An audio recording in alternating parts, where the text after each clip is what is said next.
Hi everyone, it's Joshua Albo.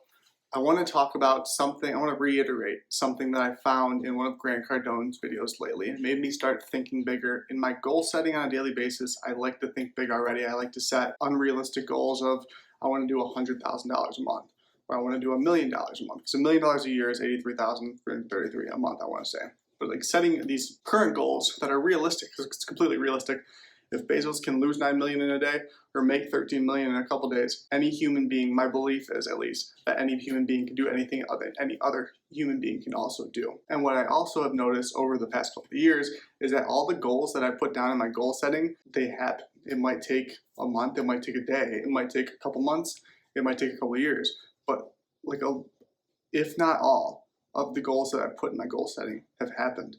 And it's super exciting to see that after the fact, like, oh, I was thinking about this a year ago, I was thinking about this 3 months ago, and now it's coming to fruition. But the main thing I want to talk about today is that Grant Cardone was doing a seminar and he was talking about how if somebody's making $400,000 a year, why don't you 10x that? And I've talked about this in other videos. I got one response video to one of my videos, and my perspective on that was, if you're making $1,000 a month right now, why can't you do that 10 times? How can you scale what you're doing in a month to 10x? And this is where it gets fun. Like, it should be a fun time for you. It's not just about you. But when I've been playing small in my life, in my experience, and my mistakes, playing small, not hiring more, not spending more on marketing, not outsourcing more things that I could have done by a different company, that's one, I can do it better. Two, I can buy time by using that other company's time versus my own. And we agree that time is more valuable than dollars, depending on the interest rate. But the main takeaway that I got from this video was that the only reason I'm not any higher of a scale right now is because I haven't scaled up with other people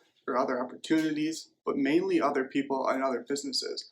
So if I partner with more, let's say my goal is to make $1 million this year, and I can have a company that makes $1 million this year, but how can I get that 1 million to 10? I either have to hire salespeople, I have to partner with a new business, I have to buy a new company, but I can't do it myself. And if I can do, let's say I could do 10 million in sales. So I know people that do 10 to 20 million in sales.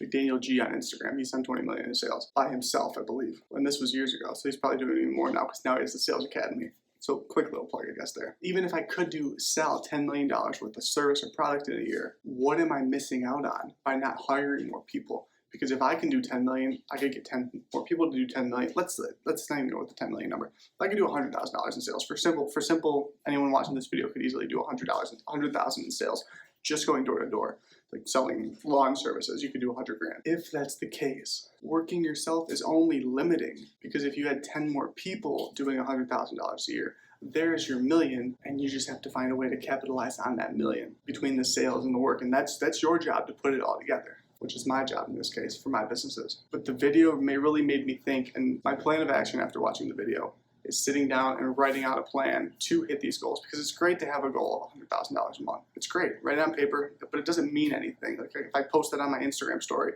then my goal is to make 100K a month. It doesn't mean anything if I don't have any type of plan and strategy to get there over X amount of time. So what I can do instead is, okay, I know that if this business does $36,000 a month, all I have to do is scale up this, and this, or buy another company with this cash flow, or whatever the case may be. Like making a plan of action depending on where you're at in your business to get to the next goal, next risk mitigating milestone, let's call it. In closing remarks, closing thought, I think the most important thing is going to be getting this on paper, at least for me, getting it on paper, getting it out of my head, putting it down, and seeing the plan visualized out. Because I know what it takes, but I like to see it written out. And a lot of the people that I pitch like to see it out on paper too, so they can get an idea of like lots of numbers going in different spots and stuff. What's it going to take? But writing that plan out of how to get to that next goal. If it's music and you're getting 1,000 streams a month, how are you going to 10x that? How are you going to even double? Like 10x is a way better goal, because you should be thinking 10x wise, which is his whole thing, like his whole everything about that. So you should be thinking 10x wise. I agree with that.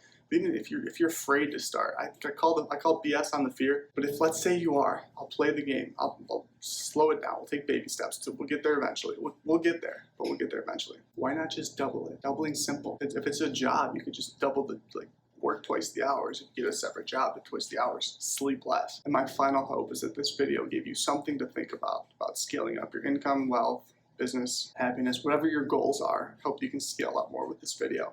Thanks for watching. See you all in the next video.